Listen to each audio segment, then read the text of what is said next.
Good morning and welcome to Coffee Ann, the longest-running panel discussion show in American radio. To make a comment or ask a question of the panel, call 401-766-1240 or email coffee@woonsockеtradio.com. And now, let's join the Coffee Ann panel. And good morning. It is time for Coffee Ann on ON AM FM. Thanks for joining us. I'm Joe Callahan, and it's the day after Christmas. Thanks for joining us. Bob Lauder's here. Good morning to you, Bob. Good morning. Good to see you. Good to see you. It's Boxing Day. Yes, that's true. Boxing in the sense of presents do. to the servants, not boxing in the sense of the big gloves on your fists. Oh, all right. Yeah. Now, so, how good was Santa to you? Did he realize that you needed a little bit of leniency, or did he stick leniency? Well, you know, he had you on the naughty list to start with. How do you know that? Because I'm here once a week with you for the last how many years? Naughty list, man. You're engraved at the top. They don't even have to. They don't have to write you in with a pencil. They're just there. I'm a swell guy. So yes, it went very nice yesterday. Great. Got some nice things. So there you go. Now, did you serve the family the famous instant potatoes? Instant potatoes and jellied cranberry sauce. Okay, 1 out of 2 of those is pretty darn good.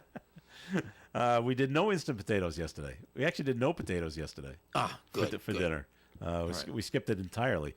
We went with chicken and chicken dressing, stuffing, like that, and some veggies, and cranberry sauce for me because no one else likes it. And so I had the whole can for myself. Sounds good today. Sounds like a good time. Not so great for the blood sugar, but I enjoyed it. And I bought the right cranberry sauce this time because I didn't screw it up like I did at Thanksgiving. You looked at the label on the can. I looked at the label. Wow. Those people over at Ocean Spray, they're trying to get you by making everything look exactly the same. No. Almost like the stovetop people. The difference between the turkey and the chicken stuffing is very small. You got to look at the box. You got to do some work on this, Bob. I hate that. I'm fortunate. I don't have to do any of this kind of work for any of the big holidays. Oh, I do. Well, that's because you're a good husband, and you pitch in there and do the good stuff that the family wants. Some of us are lazy. Lazy, yeah. As my mother-in-law used to say, muzzy bum. And, lazy? Yep. Now tell me about that Christmas sweater with the dinosaurs and the Christmas tree on it. Well, to start off with, when I tell you the first part of the story, I don't want you to get the wrong impression of how my life is going. All right. This sweater belongs to my daughter. Now, I don't usually wear my daughter's clothes in public. Well, that's a good thing, Bob. Yeah, it cuts down on some of the notoriety. The deputy chief might want to talk to you afterwards in private. That's a possibility. But the sweater has dinosaurs and Christmas trees and things like this. And it's not a brand new sweater. Yeah. And a few years ago, we were invited, Gina and I, to this very elegant party on the east side of Providence. Ooh. And the invitation said, festive attire. So I wore this sweater. And Jean wore something that was similar. Uh-huh. And we get there. And we know we're in the wrong place when we start off with they have valet parking. Yeah, right away. And then we go into the house, and they have a string quartet playing in the balcony over the living room. Oh, that's nice. Now, remember the invitation says festive attire. Yeah. All right. The most festive other guest there is some guy who's wearing a blazer, but he has a bow tie that goes with it. Everybody else the women are in the long dresses, the strings of pearls. The guys are all dressed up. We never got invited back again. Oh, I can't imagine why. But you must have been the talk of the party, though. Well, we certainly didn't match anybody else. But it's a great sweater. Sweater, dinosaurs, Christmas trees. How can you go wrong? I don't know how it goes together, but... this is like the Nairobi guy who wears the festive sweaters in the commercials. Right. Okay. Well, as long as you like it there, Bob. And your daughter hasn't asked for it back? Well, yes. She has. Yes. You just don't want to give it back. Well, it comes out once a year for special days. Oh, well, okay. I don't wear her clothes on a regular basis. Maybe we should explore that a little more. Not in public. Well, all right. Other things just going on around the state. Not too much going on, which is actually a pretty good thing. But we did have an accident in North Providence where police say a vehicle hit a house. Oh, geez. Yeah, by a car. Did the house move and get in the way of the car? Let's see now. The police. It was a 17-year-old driver, so someone relatively new. Driving hit the accelerator instead of the brakes. That's what they always say. And they slammed into 3 parked cars, pushing one into the Fruit Hill Avenue home. So I was going to say the house probably did not move. Okay. The chief of police tells Channel 10 that no one was reported injured, but there is serious damage to the vehicles. The home is structurally safe. Good. So that part's good too. And but the problem with the cars, and doesn't say if the 17-year-old's going to have any charges brought against him, but we'll have to see. Well, as long as nobody's hurt, it's still a sobering experience. But Do you ever look at your house and just say, is my house a potential to get hit by a car? And because I have. Oh, and, well, you're on a busy road. I'm on a road like Park Ave here. Okay. So I've looked at that in case something happens like that. But I've got too many trees in my front yard. Okay. I go, the person that it could be done, but the person would have to take the right kind of curves, like a 90-degree right angle, right turn, and then come straight ahead. So, which probably wouldn't happen. If someone's going to hit the house, they're usually careening around and not taking sharp right angles. So the odds of my house getting hit, very, very slim. Although it could happen, but they're probably going to be stopped by a tree before they come to my dwelling. Now, what about you, Bob? Do you think could you see a car hitting your car? Well, fortunately, your house, I should say. My house is located on a corner of fairly residential streets, so we don't have heavy traffic there with people going terribly fast. So I think the likelihood is relatively small. But I know there's several places in Woonsocket where, when I've come to the radio station, I pass houses that they're located maybe at the bottom of a hill, and the road makes a V or a Y in front of them. And I'm thinking, if I lived in this house, I'd probably want to get some of those large metal stanchions or concrete stanchions that you see in malls that protect the front of stores, because if a vehicle came down this hill and lost control, you're right in the path of being struck. And I think I'd probably take more cautions that way. Fortunately, none of these houses I passed appear to have ever been damaged by a car, so they're lucky. Imagine what the cost would be to get one of those big stone pillars that you see like sometimes you see in front of Walmart or Target or things like that, and to put those on your property, the cost. Yeah, of those and also things. the fact that they're not particularly attractive. So particularly. You'd want to do something along those lines too. At least Target has shaped them so they look like they're a symbol. So they're big, they're round, they're painted red. Okay. I go, well, someone was thinking in the marketing department. So Well, you saw that article on TV where the driver down in Texas deliberately rammed his car through the front of a J.C. Penney store. The man individually got shot by the police, but apparently there weren't those kind of stanchions. That was he just trying to steal stuff? No, he was apparently. It was after a 19-mile police chase. Oh, okay. And he drove through the front of the store, and fortunately nobody was injured in the store, but he ended up being shot by the police and killed. Wow. But, Not good, huh? Not good. People in vehicles get very angry and intense and use the vehicle sometimes as a weapon and don't think about what they're doing so much as reacting to the venom and anger that suddenly comes into your body when you're doing stuff like that. I guess so. This Christmas season, Bob, I think I watched almost every version of A Christmas Carol that's available. That is a terrible, terrible program. It is? Yes. Why? Well, it starts out strong. Yes. Scrooge is evil That's and right. grasping and tight-fisted. And that is Covetous the old great sinner. part. And then And then he these turns. crazy ghosts come into his life, and he turns into this pile of mush. And by the end of it, he's all happiness and light, and let's give the goose to the little kid. Come on. Drives you crazy, huh? Some of us want to have, we like the grasping, greedy part at the beginning. You root for Scrooge, huh? Well, for the first, 20% of the show, it's great. And so you're And a then big fan of Jacob Marley, too? Well, Marley was dead to begin with. Ah, so very that good there, Bob. But So- I did watch it, and the one that is Which one? the one I honestly think is the most authentic, and you'll think this is stupid, is the Muppet Christmas Well, Carol. well, that one's also funny. It's funny, but whenever they make references to things, they're reading from the actual text of the Yes. Christmas Carol book. They're not paraphrasing and things like that. And that makes it really more authentic than some of them. Although, having Gonzo and people like that be part of the characters are different. But Yeah, there's no talking rat in the No. Charles Dickens version. But- It is a very good version, and the stuff I've read about it, when the part was offered to Michael Caine Mm-hmm. to be Ebenezer Scrooge, and he's like, okay, and he realized what kind of movie it was going to be. He goes, but I'm playing it completely straight. And he does. And he does. Yeah. He goes, the Muppets are there, but I'll be treating them like real people. Mm-hmm. And so that's what makes it even funnier. I think that to do it like that. And it does a great version. honestly, that's a great show. I just take this Scrooge part to drive people crazy. Well, I'm sure you do, but Did it get you any nuttier than before? No, I don't think so. Oh, you already. But I like that version.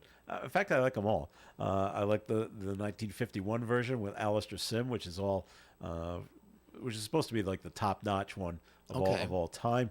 I like the one with George C. Scott because he's just a tremendous actor, and because he plays it differently than your basic. I've seen the Alistair Sim one. I don't think I've seen George Scott one. You should see the George C. Scott one from 1984 because he plays it not quite as he's not quite as angry Oh, as most. okay. He's still the same kind of Scrooge, but he laughs a little more because the way he's looking at it. Let's say you're you're Scrooge's nephew, okay? And when Scrooge's nephew comes in and says, "Merry Christmas," Right. George C. Scott laughs at him, like you're just a complete idiot for thinking the way you think and behaving the way you behave, and I'm right, being Scrooge. Okay. So he laughs at everyone. That's a Merry Christmas kind of person. So so he's not angry at people. He's not mad at people. He just thinks everyone else is wrong and he's right. I gotta see So you this might one. like this one a little I better. can identify with 'cause everybody else is wrong and I'm it's, right. It's right up your alley. Darn. He does still Okay. he does change though at the end. So All right. that's the way it goes. Well, So I saw that one. I saw the one with Patrick Stewart as Ebenezer Scrooge. That one holds Patrick pretty. Stewart. Yeah, that one holds pretty close to Dickens' Okay. story. Even the Alistair Sim one and the George C. Scott thing, they've added stuff in. Right. I think it's just to make we got to make it 2 hours. Okay. So we're going to add stuff in. That one doesn't. It sticks pretty close to the story. Mickey Christmas Carol, I saw Mickey Mouse. Mr. Magoo's Christmas Carol. That's always a good time. Jim Carrey as Ebenezer Scrooge. I've seen them all.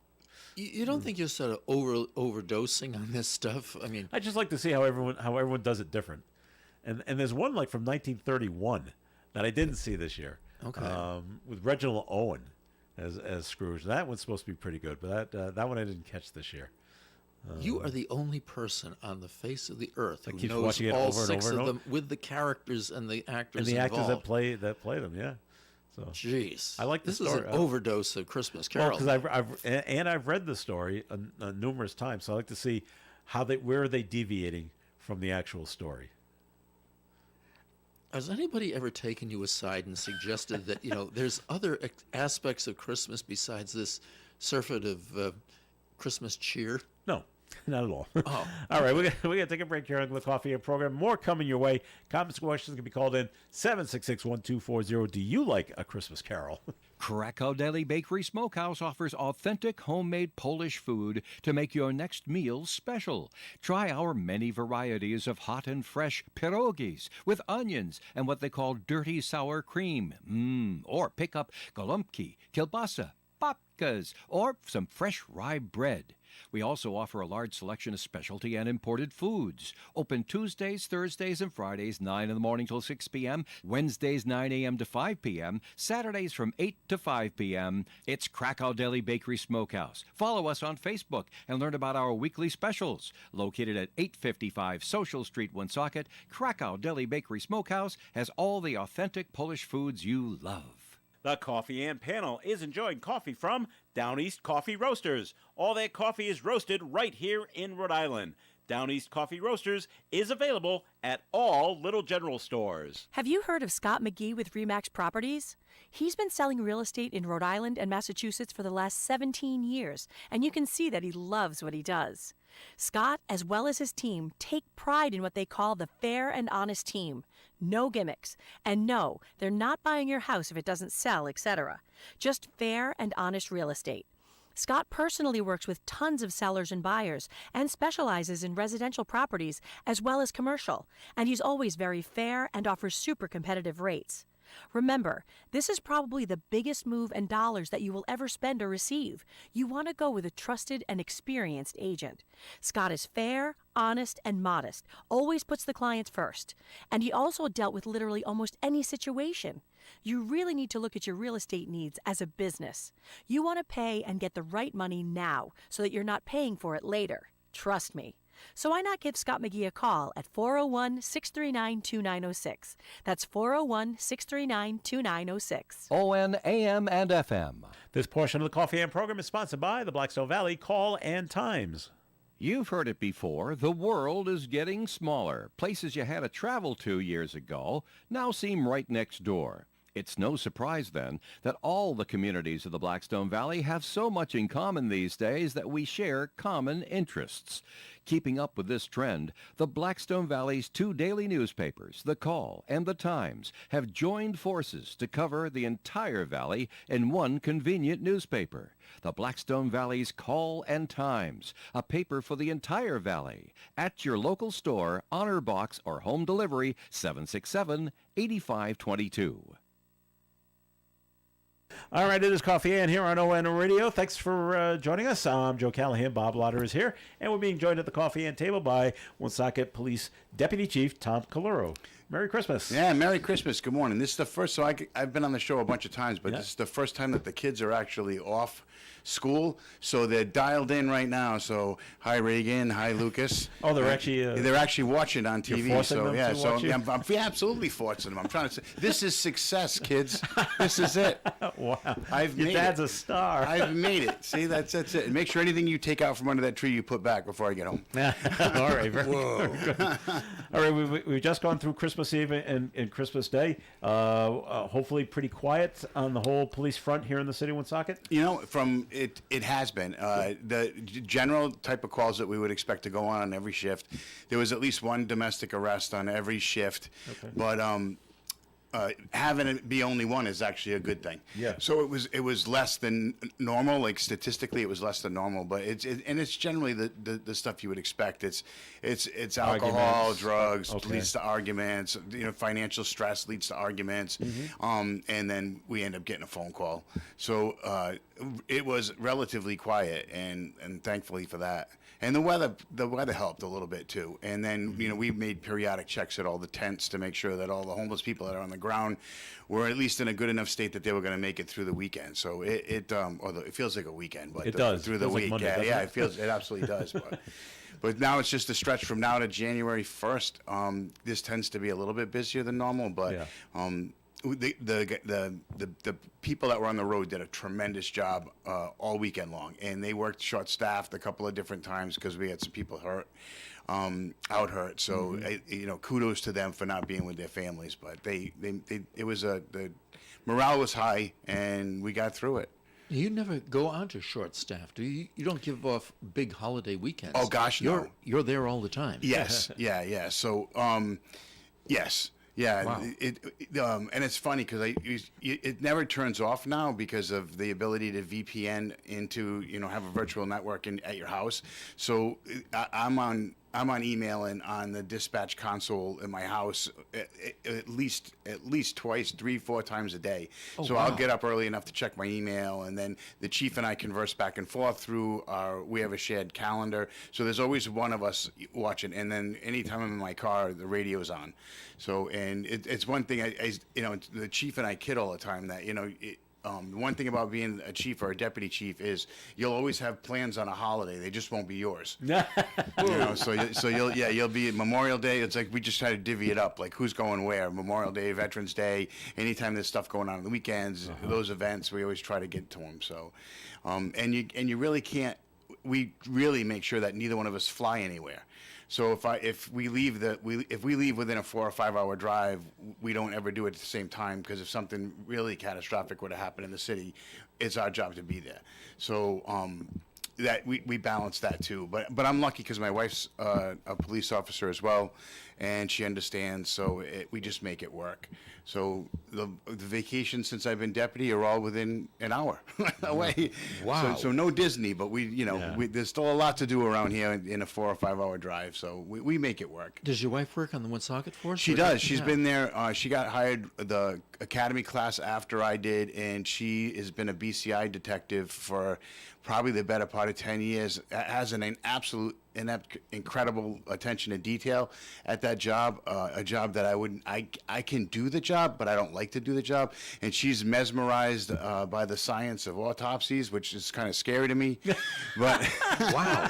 but she actually has a real passion for that type of work, and she excels It's at good it. that she has that talent. Yeah, really. Yeah. We've been very lucky in that division for probably 15 years. The detective, Jimmy Dybala, on nights, same thing, just an incredible attention to detail in solving crime through science. So we're lucky, and we're lucky to have it in-house, because in Massachusetts, they don't. Most departments don't. That's a state-run thing, and you get on a list when you call somebody to come out and process a scene. So we've had a lot of luck, and they've had a lot of success in, identifying prints on guns, windows, doors, you name it. We've solved a lot of crime through that the science of policing in that division. And like I said, it's not. I'm not quite that attention orientated. I probably should be, but I have Post-its everywhere, but they're all old, and I never get to the one I need. But she's incredibly coordinated in doing all of that. So I wouldn't have thought a small police force like Woonsocket would have that sophistication. Oh, we absolutely do. On television, it's always the metropolitan big guys who have it, sure. or NCIS. NCIS, yeah. But I never thought it would Woonsocket. No, and it's from the time that they go to school until the time, they teach you such perishable skill that it's something that you have to practice constantly, or you can't do it. So it like lifting a print sounds simple, and when you go to the class, the first couple times you do it, you get a big smudgy mess, and then by the time you're out of there, because you've done it 1,000 times, it's simple. Mm-hmm. Those two and their lieutenant that are assigned there full time are doing it continuously, so that their craft at it is so perfected that they can actually get it done. It's a hard thing to do when you rotate in and out of doing it, because it's such a specific skill, and there's a touch to it that I just don't have any. Wow. I probably never had it, but I got through the class, but I don't know that I could ever do it again. That's amazing. All right, and in terms of like a Christmas Eve or Christmas Day, and New Year's Eve, New Year's Day staffing, does it just go by seniority, or do you go and ask people to volunteer to work those days? It's kind of both. So generally, so at the beginning of every calendar year, we send out a request through everybody in the department, starting with the most senior person all the way down. Hey, pick 2 weeks, pick two week blocks of vacation, and then another week block. So not as a shift lieutenant, you know only so many people can be out based on how many have to be on the road. Mm-hmm. Where it ends up starting to get messy is when we have people go out on Family Medical Leave Act, or where those unexpected things pop up through there. Somebody gets hurt either on or off duty, and then you have to fill those holes. Those holes were posted pretty early, and we were lucky. We had a lot of people that stepped up and signed up to come in at 4 a.m. so that somebody wouldn't have to be there, and could, like, if they had to force somebody, that person only had to force from midnight to 4. They could get home and get some sleep and have time with their family. They did a phenomenal job, and like from the chief level, for our level, we don't touch it.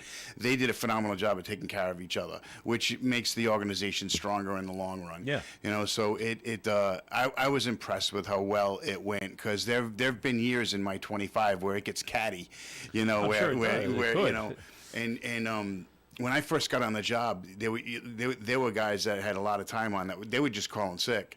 And you were the junior guy. You just got stuck, so you'd call home. Hey, I'm not going to be home at 8. I'm going to be home at noon. Yeah. And then by the time you get home, you're tired and want to just go to bed. So these guys and gals did a great job of taking care of each other through the holiday. It was impressive. So that keeps like you said, it keeps the morale. Yeah, absolutely. Much higher. So okay, I'm glad it's done that way. Just getting your opinion on a couple of things. We got the story of a car hitting some cars in North Providence, and then one of the cars going into the house. And they were saying that the driver said he hit the accelerator instead of the brakes. It happens. Do people? You must hear that excuse all the time. Yeah, it happens. It happens a lot. And more often than not, it's a senior driver. This one was 17. Yeah, well, there you go. See, yeah, too young. Yeah, too young, too young or too old. They tend to smash on the accelerator, and then once they start it, it's like a systematic reflex response. And now once the car's buried, and then we're just hanging on for dear life until they hit something. I know it just happened in New York City too. They had somebody mount the curb at Macy's. At Macy's. Square, yeah, and banged up a bunch of people. Well, they said that was it could have been a medical. Could have been, yeah. Yeah. But so hitting the brake instead of the gas instead of the brake. Gas instead of the brake happens. Actually, it happened. It happened at Ollie's. The old Ollie's Pizza. It happened in the front of that building. It happened in, I think Dollar Tree got hit, and then the bar that was on River Street that's not there anymore, that got mashed too by somebody. The car barreled right into the front of it. Wow. When I was out on Christmas Eve, and when I was driving home, and I'm coming through the town of Norton, and so this is about 9:30, 9:45, and the Norton police had someone in cuffs in their parking lot. I don't know if you know what the Norton police station is, but they had him pulled over, and my daughter was all excited. Oh, he's in cuffs, Dad. So I said, I wonder what he did. Could be drunk. Yeah. He could have had an accident. I don't know. Could have had a warrant. Could have been something that simple. There are times when we come in contact with people, they have no idea they have a warrant, or and then we had people. It used to be an arrest, and like you'd have to go to the station to get processed if your license was expired. Okay. And you'd be shocked. You'd go up and they'd hand you, like somebody would bump into somebody that needed a license, and then realize, my birthday came and went 5 months ago, and I didn't, because there's no notice. Right. You either know what the date is on your license or you don't, and be like, oh, my license is expired. Say, well, yeah, this is technically an arrest, but. But we're going to get you through this pretty quick, and then maybe you can go get your license reinstated. But it happens a lot. The guy really had been serving the instant mashed potatoes to his family, though. He got turned in. Yeah. That's not a crime. It's not a crime. If you're arrested on Christmas Eve, and you're there till today, right? Depending on the department. Like if you were arrested with us last night after the bail commissioner came, you'd be there till this morning. Right. And then because today's the 26th, they'll be transported down to district court and they'll be arraigned down there. All right. So you can always request, if you get arrested, a special bail hearing, and then a bail commissioner comes out, but it's $200 even more. on Christmas Day? Yeah, they'll generally because the bail commissioners rotate, so they kind of expect it, and for them it's kind of a win because they get more money. Yeah, they get 50 to show up regularly. If they come back for a hearing that takes 10 minutes, it's 200. So sometimes people have the money and they do it, and sometimes they don't. Oh, you got to get the cash right then? Yeah, you have to have the cash with you. On hand? Or somebody's got to drop it off for you. Wow. Okay.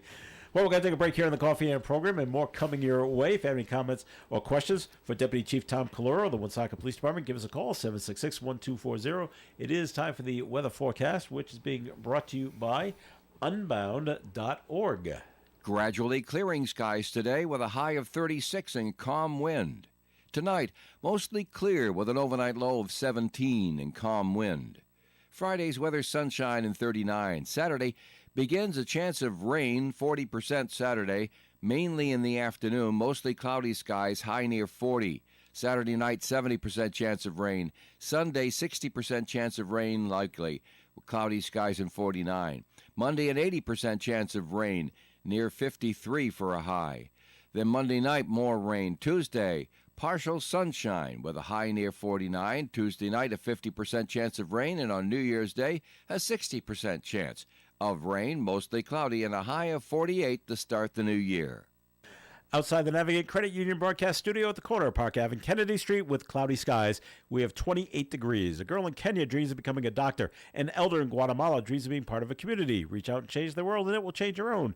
Unbound.org. This portion of Coffee Ann's been sponsored by the Blackstone Valley Call and Times. Whether you own a restaurant or an auto repair shop, you need as many customers as you can get. Every business does. Don't limit yourself to one newspaper. Get the power of 2 daily newspapers for the price of 1. The Blackstone Valley's Call and Times deliver customers from all over the valley with just one phone call. Phone 767-8500 for twice the effectiveness over twice the area. The Call and the Times. Upcoming entertainment at Chan's tomorrow night to December 27th from 8 to 10. It's the talented Funky Submarine winning new fans as they perform tunes by the Beatles, but in a way that you might not expect. Holiday concert tomorrow night, their favorite stage at Chan's for the fun and festive show led by Nathan Beauvais. Featuring lead vocalist Jenna Ramos. It's $15 in advance, $20 at the door tomorrow night at Chan. Saturday night, the 28th, the popular Through the Doors, the premier multimedia tribute band featuring the music of Jim Morrison and the Doors, led by Ernie Potter III, a special appearance by Gabe Joliker as Jim Morrison. Bring your holiday dancing shoes to the party. Then Sunday night, the Bear Dogs local group, 7 p.m. to 9 p.m. The Bear Dogs, a tight indie folk rock band from Northern Rhode Island, featuring Spencer Soucy on the guitar, and Peter Soucy, Jonathan Blanchette, and Brian Rowe, Ethan Governmont as well. My goodness, all the local talent is right there. In Bear Dogs, that's coming up Sunday night, 15 in advance, 20 at the door. And next Tuesday, the Fat City Band rings in the new year at Chan's. Get your tickets now. Friends, it's Chan's for great entertainment and great food. 267 Main Street in Woonsocket. Chan's. Hello, this is Kevin Callahan. Join me and Pat Holland in the cheap seats with Pat and Kevin. Sports Talk every Saturday morning at 9 here on ON, AM, and FM. All right, it is Coffee Ann here on ON Radio, and this is Joe Callahan here with Bob Lauder, and we're also with Woonsocket Deputy Police Chief Tom Calero is with us as well. Bob, it's time for a first message from your law office, please. Thank you. Good morning. This is Attorney Bob Lauder. As New Year's Day approaches, I'd like to talk to you this morning about disasters. And you can make your own conclusions as to why New Year's Day equates with disasters. Both of these cases were decided by the Rhode Island Supreme Court, and they're pretty old. The first one involves a disaster which I first learned about from my mother. On a quiet afternoon in August of 1925, the excursion steamer Mackinac was traveling back to Pawtucket from Newport with about 678 passengers on board when suddenly the boiler exploded in Narragansett Bay, killing about 36 of the passengers and crew. The captain and the engineer were each charged with manslaughter, and a boiler inspector was charged with aiding and abetting in the act of manslaughter. The boiler inspector objected to the charge of aiding and abetting the captain in the act of manslaughter. The inspector claimed that although it was alleged that he was aware of the dangerous condition of the boiler and encouraged the captain and the engineer to use that boiler, there was no fact of accessory before the fact when such a killing results from a sudden and unpremeditated event, because such an act is without malice and involuntary, such as the unexpected explosion of the boiler of the steamship. The Supreme Court of Rhode Island disagreed. The court ruled that in some types of manslaughter there may be an accessory before the fact. The issue for the jury would be whether or not the inspector, with full knowledge of the fact that the boiler was unsafe, could be held liable for advising the captain and the engineer to disregard their duties and negligently create the steam which resulted in the explosion. If you think my office may be of assistance to you in legal matters, please call me for an appointment. My name is Bob Lauder. My telephone number is 762-4550. And the disclaimer. The Supreme Court of Rhode Island licenses all attorneys in the general practice of law. The court does not license to certify any attorney as an expert or specialist in any field of practice. Thank you. So the captain and the engineer were at fault? The captain and the engineer were charged with manslaughter because they operated the steamship with the knowledge that the boiler that they had on board was not safe. Okay, and the inspector was charged with aiding and abetting them in the claim of manslaughter. Now, I don't know what the final result was as to whether or not the captain and the engineer were in fact convicted, nor whether the inspector had apparently been convicted, and that's why I took the appeal to the Supreme Court. All right. So he inspected it, found it to be faulty, but said use it anyway. Right. I see. All right. Sounds like a good Law and Order story. Yeah, it sure does. All right. So, Deputy Chief, question for you, as we're gonna New Year's is coming up next year. Have you found over the years, because all I ever hear from people saying, going on a New Year's, it's always no, no, no. All the crazies are on the road. So, has New Year's Eve gotten better over the years with less people out that you've I would seen? say yes. I would say it absolutely. It doesn't, especially in the city. It doesn't have the same tone in the city that it did 20 years ago. Okay. When there was a real alive nightlife, you know, and that of course it would increase all of the vehicular traffic after midnight. So New Year's Eves have been relatively quieter on the vehicle moving side. Yeah. So which is good for everybody. I mean, it's if you want to have that type of a celebration, do it at your house. Yeah. And don't leave. And don't leave, right? Yeah. And don't leave. And if you have people come in there, make sure they have a designated driver, because it's just absolutely not worth wrecking your life over trying to get home. You know, especially with Uber now. I mean, there's so many ways to get home that didn't exist in 2000 that exists now. I mean, you hit an app and somebody will come pick you up and bring you home. So it's just not worth it. And if you're gonna go somewhere out, then stay in a hotel. You know. All right. I know what I'll do. I'll be in bed by 9, and I'm hoping to be on my third dream by midnight. That's a nice way of looking at it. There you go. Did you have a question, Bob? Yeah, when you said there wasn't as much activity, is it because we have less places to go, less bars and clubs, or because people are just being more restrained in their celebrations? Well, I think people are starting to really figure it out that type of partying just leads to nothing but trouble. I mean, you get on the road and you can be completely constrained in your behavior, and you could get hit. You could have somebody go down one way, the wrong way on a highway. There's so many things that can go wrong. So why put yourself or your family at risk? Go out, have a nice, incredible dinner somewhere, and then go home and watch the ball drop on TV. Like, I watch that every year, and I cannot imagine being in Times Square with all of those people in the cold like that for the whole night. I can't imagine that. That's, to me, I can't see how anybody thinks that's fun when I can do it from my couch. Well, I've heard from people that have done it, and they say, well, it's a once in a lifetime experience. If you can do it, go ahead and do it, but you only need to do it once. Yeah, I probably would have been better poised to do it about 30 years ago. Yeah, that's probably. Now my feet are going to get cold. I'm going to get cranky. Well, that's because of security. Once you're in, you can't get out. Yeah. And now you're there until after midnight, and then you got to get out like almost immediately. Yeah. Kind of thing. So. And then try and find transportation from that site back to where you're sleeping. Okay. Yeah, it's gonna be. And where did you put your car, and how much does it cost to park your car? You shouldn't have a car at all in New York City. Oh, that's probably true. Although, what I'm hearing lately, because of what's been going on in New York, there are a lot more cars because no one wants to ride the subway. That's true. In New York, because of there's been a couple of incidents where the woman was set on fire, and where some people, one person was slashing somebody with a knife. So it's a scary place in New York City. It is. I had to drive back from Stamford, Connecticut last week. That was an experience that should be preserved. The GPS list had me go from Stamford through the Merritt Parkway to come home. Yeah. Okay. What had taken me about 2.5 hours to get down there took nearly 4 hours to get back. And I was thinking, the traffic is so terribly hard on the Merritt Parkway, and people are working from home. As soon as they enforce this concept of everybody has to work in the office, I don't know how anybody is getting home. It was just incredibly. It was so slow and stopped. Did you see what the problem was? Were there accidents? Or was There it was no just accidents. Just There road was work?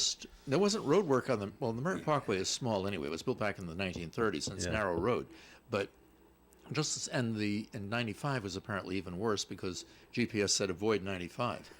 Oh, it's bad. Every time I drove back from D.C., during either going down there for the FBI National Academy or doing stuff at Andrews Air Force Base for the military, it's the same thing. You're stuck in traffic where you're like, over the next hill, there's going to be a helicopter crash. Yeah. Like, there's no way that all this traffic, there has to be something wrong ahead. Yeah. And it's not. It's just absolute congestion. Right. And you're like, I don't know how anybody can live like this. And it could be within a 10-minute window of when you leave could mean you're either going to get there in 2 hours or 5. And I'm like, it's just, I agree with you. And I don't know. I think there's a lot of productivity to be had in working from home if it's managed correctly. It really is. And I do understand these corporations have facilities now, and it's like, hey, we're not paying for empty buildings. And I think that there's a lot of conceptual things that have to change as we go forward as a society.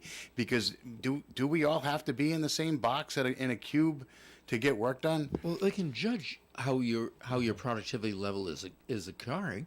I mean, so if you're achieving what they expect you to achieve and you're not on site, they're getting what they wanted. And so no, if you're not producing and you're accomplishing less in the course of your day than you would if you came into the office, then bring you into the office. But otherwise, no. Well, and it's easy to determine that. Yeah. Would it be easier, by the way, coming through Connecticut to go hang a left to go up through Hartford, into Springfield, and get on the Mass Pike and come in that way? Yeah. You take a big left and then come back right. You're not wrong. It's you're going way out of the way. Yeah. But taking a wagon train would have been faster. But New York, the back and forth to New York is horrible. We used to go every year, my wife and I, and spend a couple of days around this time of year just to go into the city and see stuff. And I'm like, we are never doing this again. You know, we used to stay at the Roosevelt in downtown in Manhattan, and I'm like, it was fun, and the restaurants are great, but the aggravation in driving home, getting there, we're not doing this again. We'll get takeout from somewhere close by. My last trip down there to New York itself, we went by train, and you had the tickets ahead of time. Yeah. But on the way back from Penn Station to Stamford, I had to stand on the train because there weren't enough seats, even though they'd issued the tickets. Wow. Yeah. So that was fun, too. Hey. At least your wife got a seat, right? Yes. All right, that's good. All right, stories that must drive the deputy chief crazy. We had it last week, and it continues this week. Massachusetts state trooper accused of repeatedly shoplifting. Yeah. Up in the Worcester area. What he's doing, Bob, is going to the self-checkout at Target and go, okay, beep, and then not beep, and beep, and then not beep. So he's like paying for just half his stuff. That's what he's accused of anyway. I will have to tell you the gift that my daughter gave me. Uh-oh. Yes. She gives me this very nice pair of sweatpants. Okay. And when I open the package, it still has that massive metal product that's on it that's supposed to prevent you from shoplifting. Okay. And so I'm saying, you stole this from the store? So she goes through her pocket and she comes out with the receipt. She said, look, Dad, I have the receipt right here. I paid for this. But somehow it didn't get taken off the product. And well, when she left the store, an alarm should have gone off. That it was still on there. It didn't. Wow. No. So how do you get the tag off? I have no. I think she knows a way to do it. She'll research it or something. I'm sure. I am positive you could find something on YouTube that'll tell you how to take your refrigerator magnet and get those things off. But, my first thought is, Alex, you shoplifted my Christmas present, and she pulls out for Dad. No, I've got it right here. I paid for this. Maybe did you check the date on that receipt? No, I was just going. Could be from last year, you know. Nah, she didn't give me this last. But if she needs a good lawyer, she doesn't have far to go. Thank you. The state trooper in Massachusetts accused of going around to not just one target, but a few. Yeah, he targeted the targets. Yeah, that's right. Targeted the targets. Worcester, Millbury, Milford, Westboro, And now he's out of a job. Well, he's suspended right Yeah, now. he'll Suspended without pay following his arrest. And do you think he'll get fired. Okay. Yeah, they'll fire him. And so the problem becomes no one else will probably hire him. Right? No, that's it's over. Your law enforcement career is done. Okay, it's absolutely done. If you get terminated by another department, you're not overcoming that. No one's overlooking a termination, especially for cause.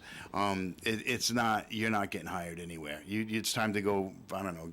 Start shoveling or something. But you're not going to be a cop anymore. Start driving a truck. Yeah, and look, we don't make any special. The people that come in the expectations to be a police officer are pretty simple. We didn't draft you, right? You came to us. Yeah. These are the rules. You're in a noble profession that has to have integrity into it. It has to have ethics into it. And if you can't live within that lane, go find something else to do, because you're going to make your life miserable and you're going to get fired. That's just the way that it's going to be. And it's not going to be my fault. It's not because I didn't like you. It's going to be your actions. Your actions created a situation that you have to go. No employee has the right to tarnish the brand of their police department, whether it's Woonsocket, Mass State, whatever. That brand is akin to like Nike. So you have a responsibility to protect that brand as well as the city that sponsors it. So if you're not willing to take those responsibilities heavily on your heart, don't do this job. Like, don't do this job. It's just, you're going to create a mess for you and your family that you're not going to be. In addition to, you don't have the right to disgrace your family name, because that's borrowed too. So, do the right thing and you won't have those problems. And it really makes you wonder, because mass troopers make well over $100,000 a year. You lost your job over stealing $1,000? Yeah, it's probably less than that. Yeah, like what are you thinking? Like really, what was the thrill of that? Or were you just aggravated they made you self-checkout? No, you choose the self-checkout. Yeah. Oh, that's true too. Yeah, that's true too. Because Target generally has. Target usually has one cashier going, and but you can stand there. Long. That's right. Yeah. But you have chosen to go over to where the self-checkout is. So I prefer it now. It used to aggravate me, but I'm like, it's faster. It all depends on how many items I have. If I've got one, all right, self-checkout, and I'll move right along. But if you got the carriage, well, okay, we'll see. You will wait it out. Yeah. And then they're going to ask me if I want to buy a bag, which I'm going to say, well, I can't carry all that. So probably, yes, a bag. Yes. A bag's going to be, you can charge me the dime. All right, Bob, we're going to take another break. It's time for your second message from your law office, please. Let's see if I agree with this case. Thank you. Good morning. This is Attorney Bob Lauder. The second case I'd like to discuss with you this morning involved, in a partial way, the Great Hurricane of 1938. But the case began long before that. The case is known as Hayward versus Girard. It started in 1907 when Hayward's mother allegedly loaned $7,000 to Girard's father. The money was loaned over a period of time, and the defendant's father had given receipts for each of the payments.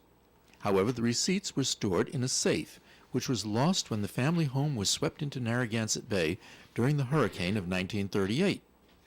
In 1955, 48 years after the original loan, the daughter of the original lender sued the defendant's decedent family estate for the borrowed money.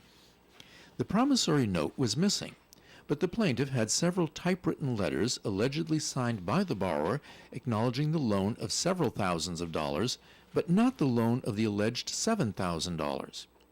The plaintiff brought in a handwriting expert to verify the signature of the defendant on the letters.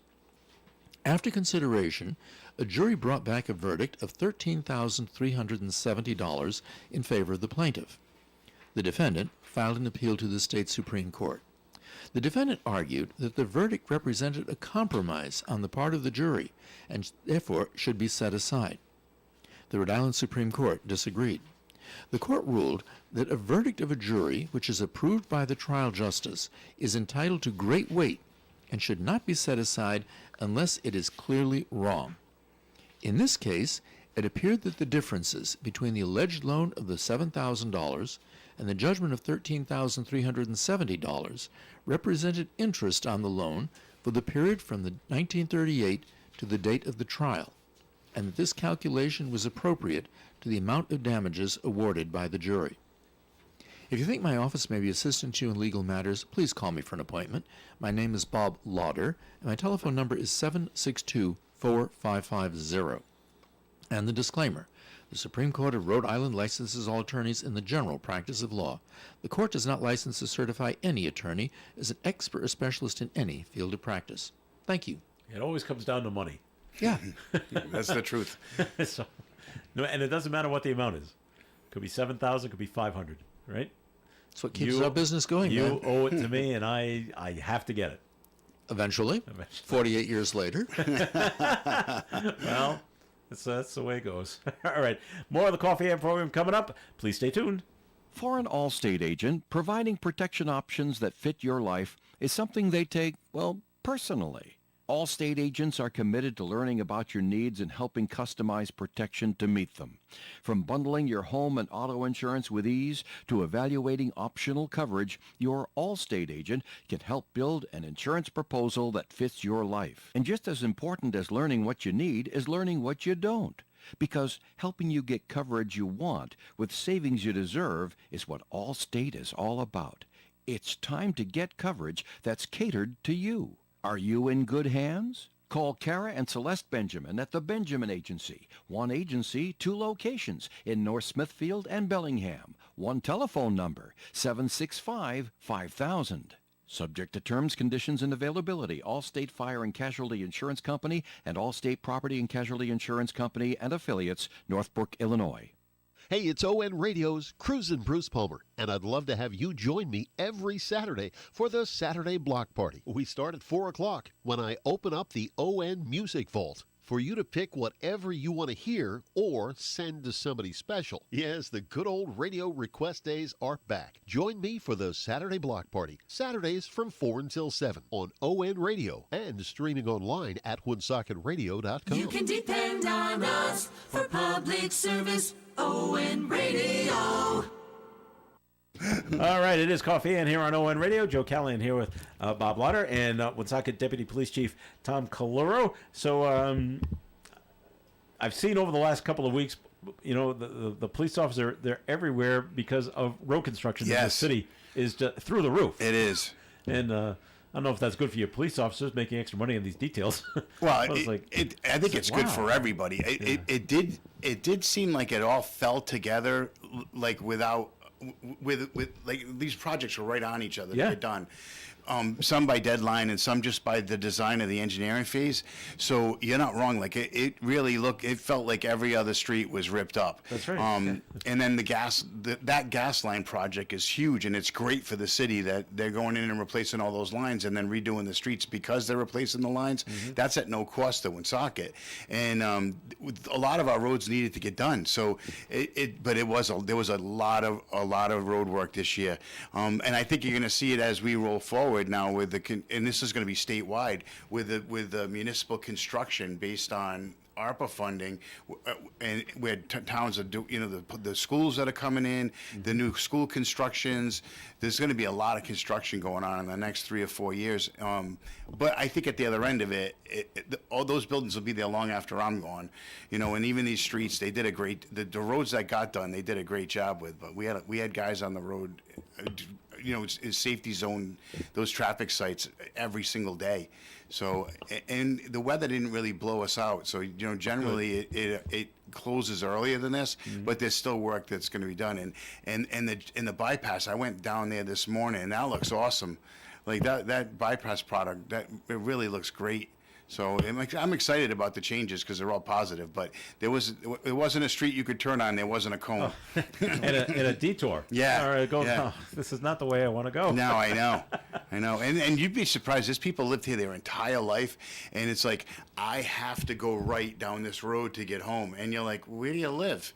And then you're like, no, you could just go like 2 more streets and take a right. But in their head is a complete explosion of idea where it's like, no, for 50 years I've gone right here, and you can't say no. So you can't say no. Yeah. That's great. All right, so with the new roads, though, come other situations, and now you're getting calls. Oh, people are speeding now. I think we'll see an increase in speed because the roads are smoother, and and as that comes in, it's easy. Common speed is going to be something that is an ongoing thing, and we have a bunch of different ways to do it now. Between the sleds that you see out there monitoring, they monitor traffic volume, time of day, speed. There's a camera on it. We could set to actually take a picture when you go by at a certain speed. So you get a lot of road analysis with those that you don't realize is happening. So we can determine when is the best time to have somebody out there, and the average you can nail it down. That the computer, and it's all done in the cloud, can tell us the volume peaks or speed peaks or both. So I could find out like what are the peak travel times on Mendon Road, and then what's the speed at peak travel time, and then I can assign people there. So it's easier than just having somebody randomly out there with a radar gun. I see.